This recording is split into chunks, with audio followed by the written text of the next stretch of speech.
get a grande iced coffee, please?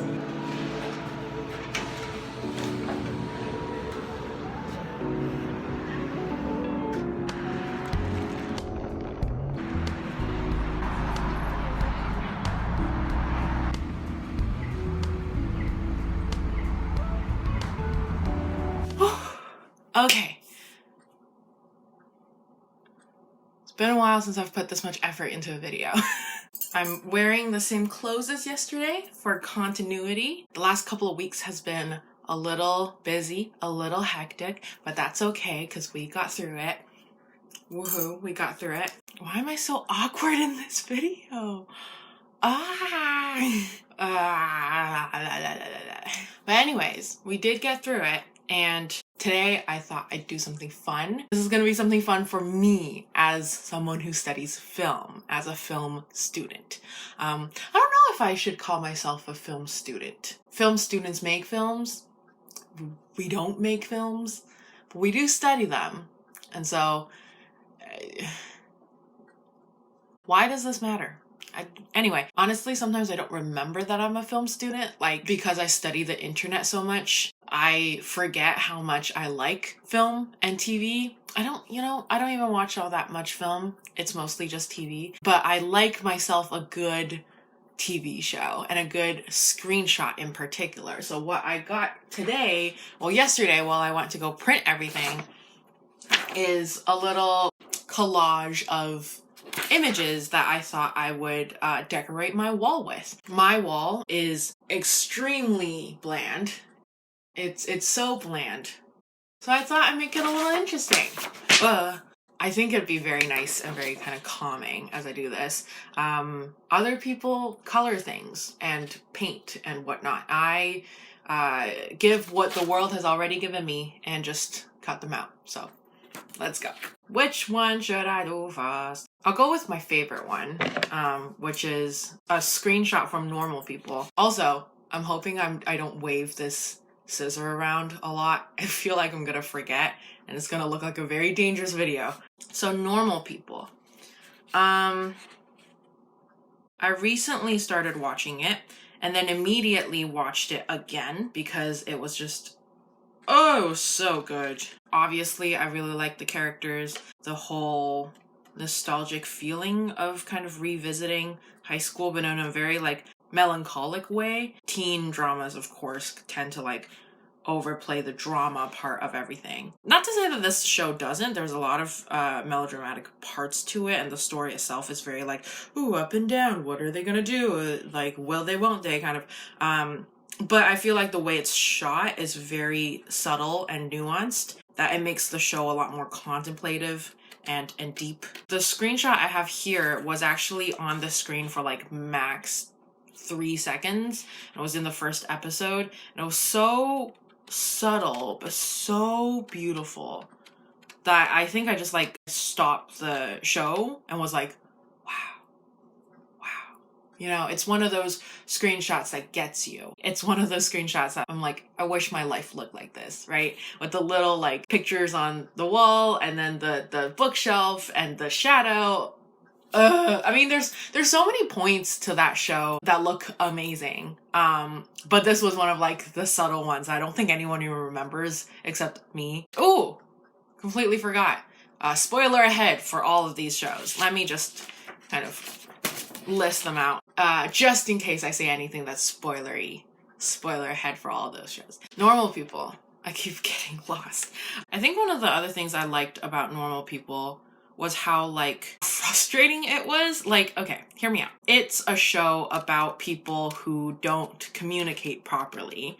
And I think if you have a show that has that as the central theme and not have the characters frustratingly misinterpret and misunderstand each other, like you're just not playing the theme well. They're supposed to represent this kind of inability to properly communicate with other people, this insecurity that makes us all kind of overthink what other people say and misinterpret and all that kind of stuff. It's always this kind of frustrating desire for you yourself to kind of insert yourself into the characters and be like, no, just do this. And I think that's maybe one of the nice parts of the show, is that like maybe by inserting yourself into these characters, we'll be able to kind of learn more about our own communication flaws and hopefully get better at it. Not to mention the kind of the fact that the show teaches about consent and like kind of very beautiful relationships and all that kind of stuff. So yeah, it was overall a very wholesome but thoughtful and therapeutic experience. And so this is my camera doesn't have autocorrect. It definitely doesn't have autocorrect, but it also doesn't have autofocus.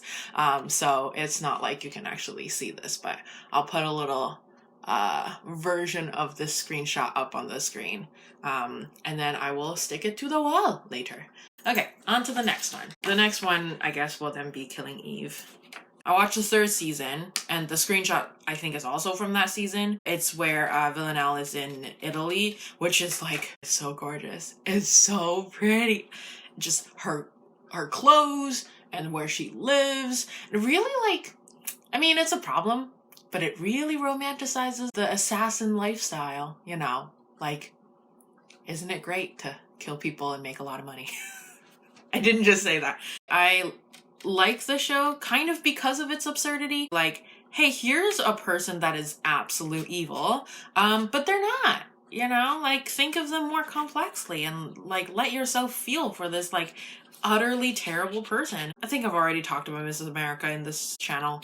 I don't like that show that much. Like, I like it, it's good, but don't know why it comes up all the time. I watched, I think this season with Mrs. America pretty simultaneously, and I was very struck by how different the female anti-heroes are. The anti-hero in Mrs. America is kind of like a right-wing kind of politics person. The worst thing about her is her beliefs. Although like they do kind of have a huge impact on the world and it's historical and all that kind of stuff, it's different from killing people. Whereas you have Killing Eve, who has an anti-hero who's a literal assassin, killing people in some of the most grotesque ways possible.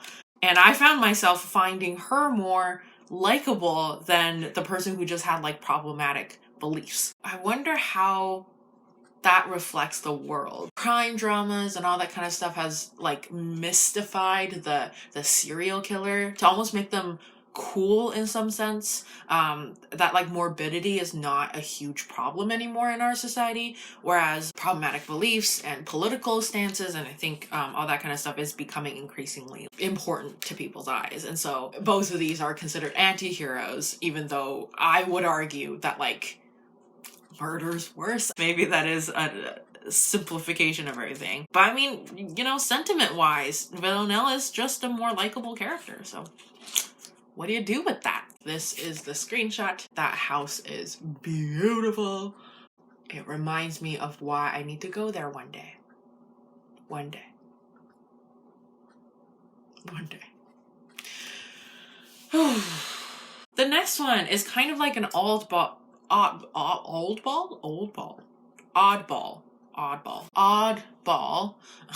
in all of this because it's an older show. It's the OC. California. I think I was maybe 11 when I first watched it, which is way too young.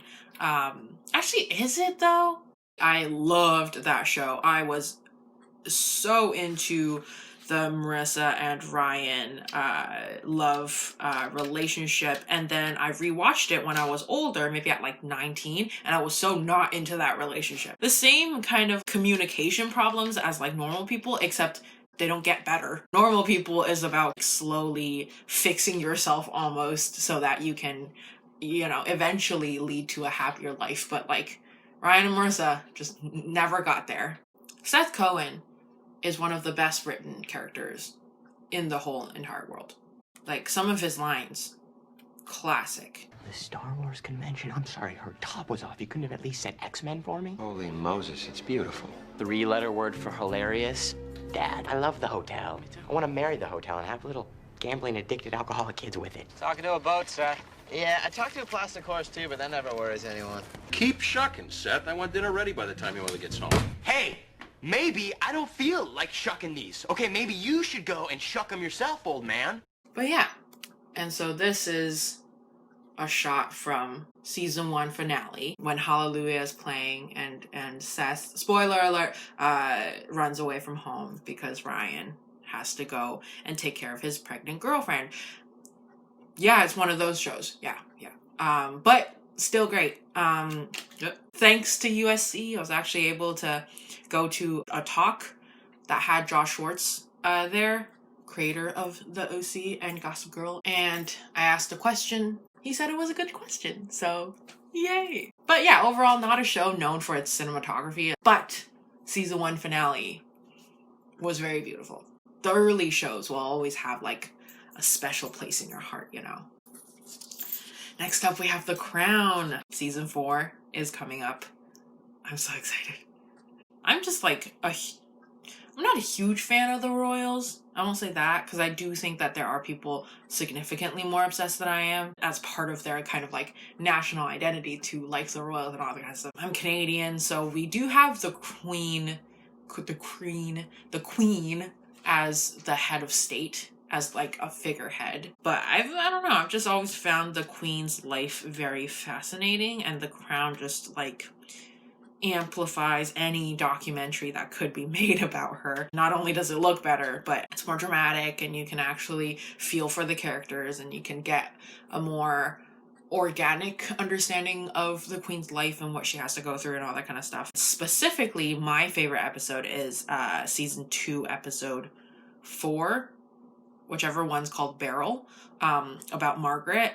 It's so well shot. One of the best scenes ever is like her going nuts in her room. You can feel her sadness and her longing and her like impulsiveness. There's hints in the show about, you know, a slightly unstable mental condition after perhaps years of being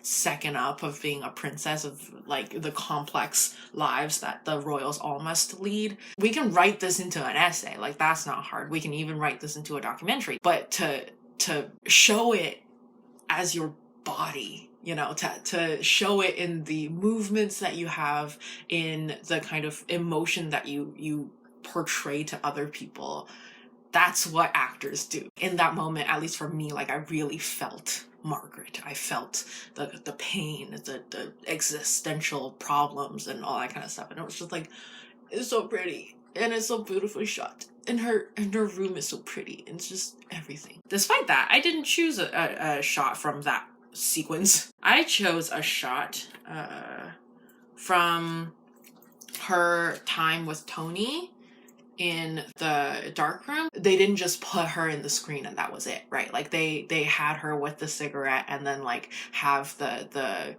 smoke as the dynamic movement in the shot so that it's more interesting. Not to mention that like Margaret was a heavy smoker, and this not only is a good shot, but it helps tell the story of Margaret, especially if you consider like Helena Bonham Carter saying that saying that a medium said that the ghost of Margaret would use the cigarette as kind of like a weapon. And so it's just, there's so much to be read in that one shot. The last shot is from Insecure. I actually watched it when I first got into LA, and I didn't really know much about anything. And I watched it, and not only was it kind of a very relatable experience for me to feel a little more at home in LA, to be like, oh yeah, there are people on the street who are insecure. There are, these problems that people face. And like, this is it's a city like any other. But at the same time, Issa Rae makes so much kind of effort and gives so much love to LA. It is something special. I actually wrote a paper about Insecure's use of street view shots, or just like wide shots that show the streets of LA. There are establishing shots, which are kind of extremely wide, long shots that are really pulled out, like you can see a whole cityscape or something like that in those shots, so that you establish the location that you're in. Establishing shots is a very well established norm in filmmaking, but the way Insecure does it, it's in a car and you're driving by and you get all of these quintessential locations of Inglewood in particular.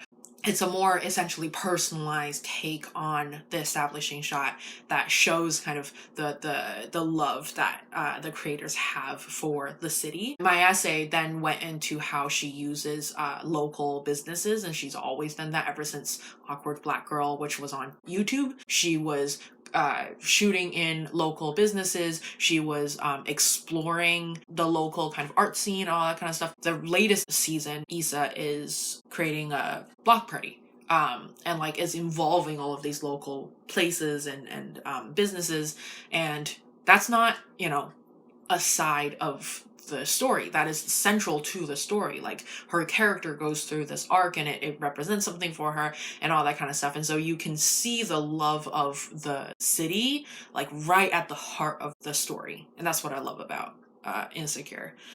Especially now that I'm not in LA and I get to kind of live vicariously through that show and be like, oh, hey, I was there. Or like, ooh, that looks like a good restaurant I can actually like potentially go to. Speaking of restaurants, this screenshot is, well, not a restaurant. So why did I go through speaking of restaurants? This is a pretty famous local place. Randy's Donuts. It's very good. I've never been to this location, which is like the big Instagrammable one in Inglewood, I think. But I have been to the one in Hollywood. And that's it. That's all of the screenshots I have. Oh, yeah.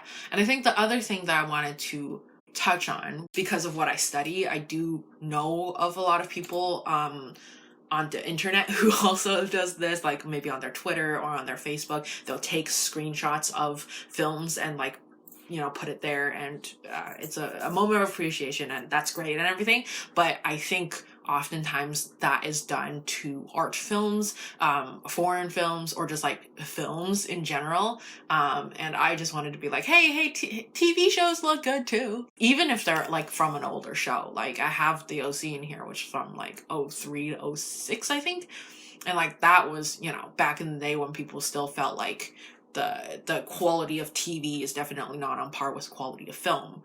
Taken aside the pixelation issue and quality thing, I do think that TV creators also think about what their shots look like and whether or not it looks good. So I think they deserve like as much appreciation as the people who put, you know, screenshots of art films on their wall, which again, there's nothing wrong with that. I just wanted to do it for TV. But yeah, so that was the content for this week. I will put these up now with nice little washi tapes, and hopefully this wall will look a little less bland. I hope you enjoy that video. It was very enjoyable for me. Finally got to do something fun, and that's it. I think I have to let this shot go now, but that is okay. And I'll see you guys in the next video. Bye! The finished product.